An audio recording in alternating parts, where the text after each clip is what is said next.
اعوذ باللہ من الشیطان الرجیم بسم اللہ الرحمن الرحیم السلام علیکم ورحمۃ اللہ وبرکاتہ۔ آج ہم سورہ علم نشرہ پڑھیں گے۔ علم نشرہ میں اللہ تعالیٰ نے نبی کریم صلی اللہ علیہ وآلہ وسلم پر اپنے 3 عظیم احسان جتلائے ہیں۔ علم نشرہ میں کیا سبق دیتی ہے، اس سے ہمیں کیا پتہ چلتا ہے؟ یہ صورت مکی ہے، اس میں 8 آیتیں ہیں، 1 رکوع ہے، 27 کلمات اور 103 حروف ہے۔ یہ صورت ہمیں پیغام دیتی ہے اللہ تعالیٰ نے نبی کریم صلی اللہ علیہ وآلہ وسلم پر عظیم احسانات فرمائے، آپ کے سینے کو کھول دیا، آپ سے کمر توڑ بوجھ کو اتار دیا اور آپ کے ذکر کو بلند کر دیا۔ نیز یہ صورت ہمیں پیغام دیتی ہے نبی کریم صلی اللہ علیہ وآلہ وسلم اور آپ کے صحابہ کو حکم دیا گیا ہے کہ مشکلات اور مصائب سے گھبرائے نہیں، عنقریب آسانیاں آنے والی ہے اور مسلمانوں کو فتح حاصل ہوگی انشاءاللہ۔ یہ صورت ہمیں پیغام دیتی ہے جب سختی میں شدت آ جائے تو یہ کشادگی اور فراخی کی علامت ہے۔ یہ صورت ہمیں بتاتی ہے مومن کی زندگی کا کوئی لمحہ فارغ اور فضول نہیں ہے۔ مومن کو تبلیغ اور دعوت اور جہاد و قتال میں مصروف رہنا چاہیے اور فارغ وقت میں عبادت الہی اور اللہ کے ذکر میں مصروف رہنا چاہیے۔ اور بے فکری کی اور عیش و عشرت کا نتیجہ ہے کہ آج مسلمان مغلوب ہو چکے ہیں اور اللہ کے نافرمان ان پر غالب آ چکے ہیں۔ یعنی مومن کو ہر وقت فکر آخرت میں زندگی گزارنی چاہیے اور اللہ کے ذکر میں زبان پہ ذکر ہو اور دل میں اور اللہ کا فکر ہو، قلب میں فکر ہو، ہر وقت ذکر و فکر ہونا چاہیے۔ یہ صورت ہمیں پیغام دیتی ہے، ہمیں بتاتی ہے، اس صورت سے ہمیں سبق ملتا ہے کہ احسان کا بدلہ احسان ہے۔ اللہ تعالیٰ نے اپنے بندوں پر بے شمار احسان کیے ہیں، بندوں کو اس کے شکر کے طور پر اللہ کی اطاعت اور بندگی کرنی چاہیے۔ یہ صورت ہمیں بتاتی ہے، پہلی آیت سے ہمیں پتہ چلتا ہے علم نشرح لک صدرک، اے نبی کیا نہیں ہم نے کھول دیا آپ کے لیے آپ کا سینہ۔ اب سینہ مبارک سے کیا مراد ہے؟ سب سے پہلے اللہ تعالیٰ نے اپنے یہ احسان ذکر کیا ہے کہ اے نبی کیا ہم نے آپ کے لیے آپ کا سینہ مبارک نہیں کھول دیا، یعنی آپ کے سینے مبارک کو منور اور فراخ کر دیا، روشن کر دیا، وسیع کر دیا اور دین کا فہم عطا فرما دیا، دین پہ چلنا اور اس کی جو بھی مشکلات اس کے راستے میں ہیں اس کو برداشت کرنے کی طاقت عطا فرما دی تاکہ حق واضح ہو جائے، یعنی دل کو فراخ کر دیا، منور کر دیا تاکہ حق کی سمجھ آ جائے، دل جو میں حق سما جائے، جیسے کہ قرآن پاک میں فرمایا فَمَن يُرِدِ اللَّهُ أَن يَهْدِيَهُ يَشْرَحْ صَدْرَهُ لِلْإِسْلَامِ يَشْرَحْ صَدْرَهُ لِلْإِسْلَامِ، جس کو اللہ تعالیٰ ہدایت سے نوازتے ہیں یا نوازنے کا ارادہ ہی کرتے ہیں تو پھر کیا کرتے ہیں؟ اس کا سینہ اسلام کے لیے کھول دیتے ہیں، اسے دین سے محبت ہوتی ہے، شریعت سے محبت ہونے لگتی ہے،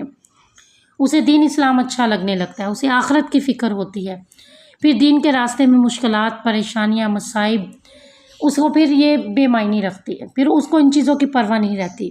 اللہ تعالیٰ پھر آسان کر دیتی ہے، جب اس کو ہدایت دیتے ہیں، اس کا دل روشن کرتے ہیں، پھر اس کے لیے دین پہ چلنا بھی آسان ہو جاتا ہے۔ اور سینہ کھولنے سے مراد ہے آپ کے سینے مبارک کو کھول دینے سے آپ کے سینے مبارک کو چاک کرنا بھی مراد ہے، جیسے اتھینٹک حدیث ہے جس سے ثابت ہوتا ہے کہ 2 مرتبہ آپ کے سینے مبارک کو چاک کیا گیا، ایک مرتبہ بچپن میں جبکہ آپ کی عمر 4 سال تھی، جبرائیل علیہ السلام آئے اور انہوں نے آپ کا دل چیرا اور اسے شیطان کا وہ حصہ نکال دیا جو ہر انسان کے اندر موجود ہوتا ہے، پھر اس دل کو آب زمزم سے دھو کر بند کر دیا۔ دوسری مرتبہ معراج کے موقع پر آپ کا سینہ مبارک چاک کر کے دل نکالا گیا، پھر دوبارہ اسے آب زمزم سے دھویا گیا اور اس دل میں آب زمزم سے دھونے کے بعد اس دل کو حکمت اور ایمان سے بھر دیا گیا، اور بعض روایت میں بتایا جاتا ہے کہ 3 مرتبہ شق صدرک ہوا۔ تو علم نشرہ سے مراد کیا ہے؟ اللہ کی کرم نوازی ہے، اللہ کی رحمت ہے، اللہ کی معرفت ہے جو آپ کے دل کو عطا ہوئی۔ وَوَضَعْنَا عَنْكَ وِزْرَكَ الَّذِي أَنقَضَ ظَهْرَكَ، اور ہم نے اتار دیا آپ سے آپ کا بوجھ جس نے توڑ دی تھی آپ کی کمر۔ اب وہ بوجھ کون سا ہے؟ جب آپ نے لوگوں کو اللہ کی طرف دعوت دینے کے باعث یعنی دعوت دینا ہی چاہے نا، تو اس دعوت کے باعث جو بھی پریشانی کا سامنا کرنا پڑا اسے بوجھ کہا جا رہا ہے۔ یعنی دل کی تنگی پیش آئی، دعوت کی راہ میں بڑی مشکلات پیش آئی، اس دعوت کے دشمن مکر و فریب کے سازشوں کے خفیہ سازشوں کے جال بچھا رہے تھے۔ دعوت کے اس بوجھل کام اور راہ کی مشکلات کے باعث آپ کا دل گھٹن محسوس کر رہا تھا۔ آپ محسوس کر رہے تھے ان کے کندھوں پر، جیسے آپ کے کندھوں پر ناقابل برداشت بوجھ آ رہا ہے۔ اس حالت میں اللہ تعالیٰ نے آپ کو تسلی دی ہے، یعنی آپ کو تسلی کی ضرورت تھی۔ چنانچہ اللہ تعالیٰ نے آپ کو تسلی دیتے ہوئے فرمایا ہے، اے نبی، کیا ہم نے آپ پر فلاں احسانات نہیں کیے، پھر ان مشکلات پر یعنی کہ آپ کا ساتھ نہیں دیا؟ پھر آپ ان مشکلات پر کیوں پریشان ہوتے ہیں؟ شرح صدرہ سے مراد یہ بھی ہے، علم نشرح لک صدرک سے مراد یہ بھی ہے، جس میں جو حکم دیا گیا ہے کہ آپ کا سینہ کھول دیا کہ کسی بات، نظریے، عقیدہ یا معاملے کی انسان کو پوری طرح سمجھ آ جائے، اس میں کوئی شک و شبہ باقی نہ رہے، اور انسان جو کچھ بھی یعنی اسے سمجھ آئے اس پہ پھر یقین بھی کر لے اور مطمئن بھی ہو جائے۔ اور یہ شرح صدر کے ایک اور بھی معنی ہے، علم نشرح لک صدرک کے یہ بھی معنی ہے،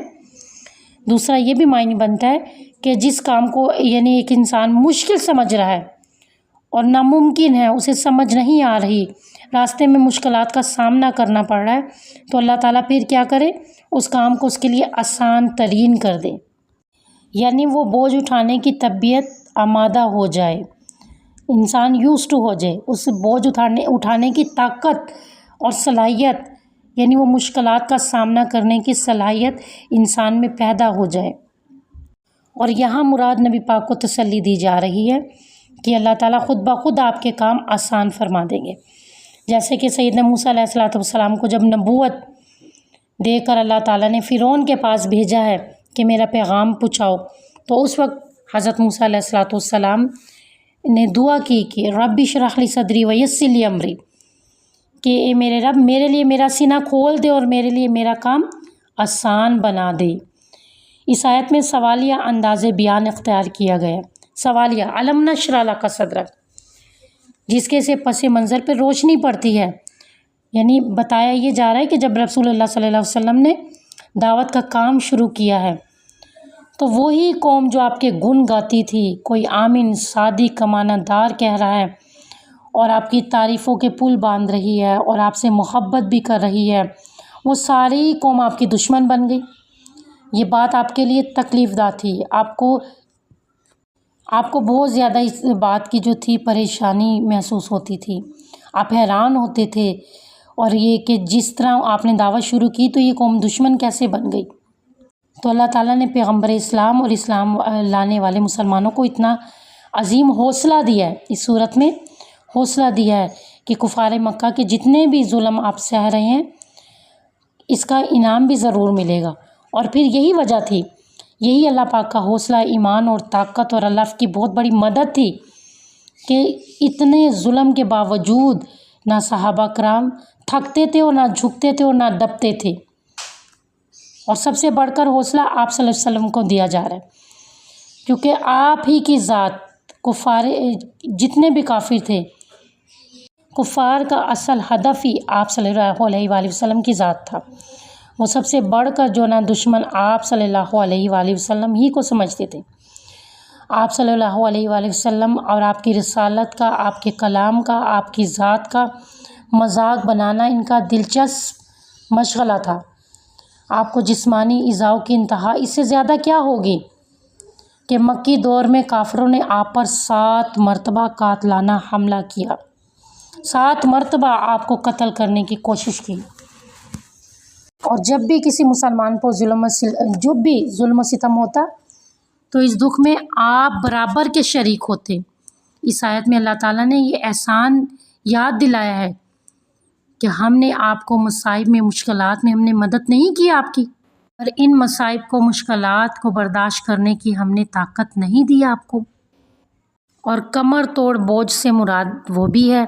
کہ اللہ تعالیٰ اپنا دوسرا احسان یاد دلانا چاہتے ہیں، اور اس میں بتایا گیا ہے کہ نبی ہم نے آپ سے آپ کا بوجھ اتار دیا جس نے آپ کی کمر توڑ دی تھی۔ اس بوجھ کا تعلق نبوت سے پہلے آپ کی 40 سالہ زندگی بھی ہے۔ اس دور میں اگرچہ اللہ تعالیٰ نے آپ کو گناہوں سے محفوظ رکھا تھا، کسی بت پرست کے سامنے آپ نے کبھی سجدہ ریز نہیں ہوئے، کبھی نہیں جھکے، کبھی شراب نوشی نہیں کی، اور کبھی کوئی گناہ کبیرہ صغیرہ، کبھی گناہ کے قریب نہیں گئی۔ آپ ہمیشہ سے پاک رہے ہیں ان گناہوں سے۔ اب وزرا سے جو بوجھ ہے کہ ہم نے وزرا کا جو ذکر کیا گیا ہے، اس سے بوجھ سے مراد وہ بوجھ بھی تھا کہ جب آپ اپنی قوم کو شرک میں، کفر میں، گمراہیوں میں اور معاشرتی برائیوں میں دیکھتے تو آپ کو دل کی شدید تکلیف ہوتی، آپ کو شدید، آپ کا دل کڑتا تھا، پریشان ہوتے، اور یہ تکلیف ہوتی کہ ننگے ہو کے بیت اللہ شریف کا طواف کر رہے ہیں، اور لڑائی جھگڑے اور فساد، اور ہر طرف آپ ایک سارا ماحول جو دیکھتے اور آپ کو تکلیف ہوتی، یہ سارا ماحول دیکھ کر آپ صلی اللہ علیہ وآلہ وسلم پریشان ہوتے۔ آپ پورے معاشرے کی اس حالت پہ سخت دل گرفتہ رہتے کہ کس طرح اس بگڑے ہوئے معاشرے کی اصلاح ممکن ہے، مگر اس کی کوئی صورت، کوئی طریقہ، کوئی راہ نظر نہیں آتی۔ بالآخر آپ پر اللہ تعالیٰ نے کیا احسان کیا؟ وحی کا نزول فرمایا، اور آپ کو ٹھیک طرح سے معلوم ہو گیا کہ سارے بگاڑ کا علاج توحید ہے، عقیدہ آخرت ہے، اور رسالت پہ ایمان ہے۔ چنانچہ پھر کیا ہوا؟ آپ کا سارا ذہنی بار، جو بوجھ تھا، وہ ہلکا ہو گیا، اور آپ کو یقین حاصل ہو گیا کہ اس طرح نہ صرف اپنی قوم بلکہ ساری دنیا کی اصلاح ممکن ہے۔ دین اسلام کے ذریعے، اس قرآن کے ذریعے، اللہ کی مدد کے ذریعے ساری دنیا کو ان خرابیوں اور برائیوں سے نکالا جا سکتا ہے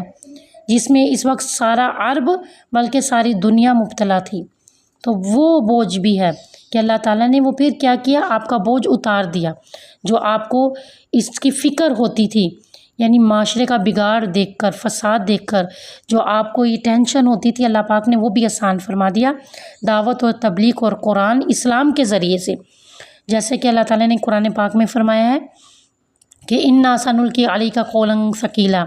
یقیناً ہم جلدی آپ پر ایک بھاری ذمہ داری ڈالیں گے۔ وہ بھاری ذمہ داری کیا تھی کہ جب آپ نے دعوت کا کام شروع کیا، اس وقت ایک طوفان کھڑا ہو گیا، مخالفین کا، آپ کے دشمنوں کا، آپ کو ستایا گیا، پریشان کیا گیا۔ پھر اللہ تعالیٰ نے آپ کی مدد بھی فرمائی۔ وہ بھاری بوجھ تھا، پھر اللہ تعالیٰ نے صحابہ کرام کے ذریعے سے، اسلام کے ذریعے سے، اپنی رحمت سے اور اسلام کے غلبے کے ذریعے سے اللہ تعالیٰ نے کبھی نبی پاک کا ساتھ نہیں چھوڑا۔ اللہ تعالیٰ نے مدد فرمائی اور فتح مکہ بھی ہوا۔ اس صورت میں بتایا جا رہا ہے کہ اللہ تعالیٰ نے کبھی بھی نبی پاک کو تنہا نہیں چھوڑا، مدد کی، ساتھ دیا، اور ہمیشہ ہمیشہ اللہ تعالیٰ نے آپ پہ رحمتوں کا نزول فرمایا۔ آگے بتایا جا رہا ہے وَرَفَعْنَا لَكَ ذِكْرَكَ، کہ آپ کے لیے آپ کا ذکر بلند کر دیا گیا۔ اب یہ بہت بڑا احسان ہے۔ اللہ تعالیٰ نے اپنا تیسرا احسان یہ ذکر کیا ہے کہ نبی آپ صلی اللہ علیہ وآلہ وسلم کے لیے کیا کیا اللہ نے؟ ہم نے آپ کے لیے آپ کا ذکر بلند کر دیا۔ یہ ایک ایسی عظیم نعمت ہے جو آپ سے بڑھ کر تو درکنار، آپ کے برابر بھی اللہ تعالیٰ نے کسی کو نہیں دی۔ جو مقام، جو رتبہ، جو شان و شوکت آپ صلی اللہ علیہ وآلہ وسلم کو ملی ہے، وہ نہ کسی کو ملی تھی، نہ ملی ہے، نہ ملے گی۔ آپ کے ذکر ہمیشہ بلند تھا اور بلند ہوتا رہے گا۔ جہاں اللہ کا نام آتا ہے، لا الہ الا اللہ، دوسرا محمد رسول اللہ، کلمے میں آپ کا ذکر، نماز میں آپ کا ذکر، اور یہ آپ کی شان ہی ہے، یہ آپ کے ذکر کی بلندی ہے کہ مسجد میں 5 مرتبہ یعنی میناروں میں سے اذان آتی ہے، اور اذان میں بھی آپ کا ذکر خیر بلند کیا جاتا ہے، آپ کا ذکر باقی رہتا ہے۔ ساری دنیا میں میناروں ممبروں سے اشہد ان لا الہ الا اللہ، کہ میں گواہی دیتا ہوں کہ اللہ کے سوا کوئی معبود نہیں، اور ساتھ ہی اشہد ان محمد رسول اللہ، کہ میں گواہی دیتا ہوں کہ محمد رسول اللہ صلی اللہ علیہ وآلہ وسلم اللہ کے رسول ہیں۔ ہم 5 ٹائم سنتے ہیں محمد رسول اللہ، محمد اللہ کے رسول ہے، ساری دنیا میں پکارا جاتا ہے، اور دنیا کا کوئی بھی انسان، سمجھدار انسان آپ کا نام احترام اور تعظیم کے بغیر نہیں لے سکتا اور نہ لیتا ہے، اگرچہ وہ مسلمان نہ بھی ہو، لیکن آپ کا نام بڑے ادب احترام سے لیا جاتا ہے۔ ہر مومن آپ کا نام ادب و احترام سے لیتا ہے۔ درود شریف میں آپ کا نام ہے، اور آپ کی شان، آپ کی عظمت، آپ جیسا نہ تھا، نہ ہے، نہ ہو سکتا ہے۔ اب اگلی آیت میں فَإِنَّ مَعَ الْعُسْرِ يُسْرًا إِنَّ مَعَ الْعُسْرِ يُسْرًا، بلا شبہ ہر مشکل کے ساتھ آسانی ہے، بے شک ہر مشکل کے ساتھ آسانی ہے۔ اس میں بتایا جا رہا ہے کہ جو بھی آپ کو مصائب کا سامنا کرنا پڑ رہا ہے اس دین کے راستے میں، یہ جو بھی مشکلات، یہ پریشانی، یہ مصائب آ رہے ہیں، تو عن قریب اللہ کی بہت بڑی مدد آئے گی۔ اور اس میں بتایا جا رہا ہے مشکل کے ساتھ فَإِنَّ مَعَ الْعُسْرِ يُسْرًا إِنَّ مَعَ الْعُسْرِ يُسْرًا، یعنی تنگی کے بعد آسانی ہے، بلکہ یہ فرمایا گیا ہے کہ تنگی کے ساتھ آسانی ہے، تنگی کے بعد نہیں، ساتھ آسانی ہے، جس کا مطلب ہے کہ بہت جلد یہ صورتحال بدل جائے گی اور آپ کے لیے ہر طرف رحمتی اور رحمت اور آسانی اور ساری مشکلات دور ہو جائے گی۔ اور اس میں مسلمانوں کو تسلی بھی دی گئی ہے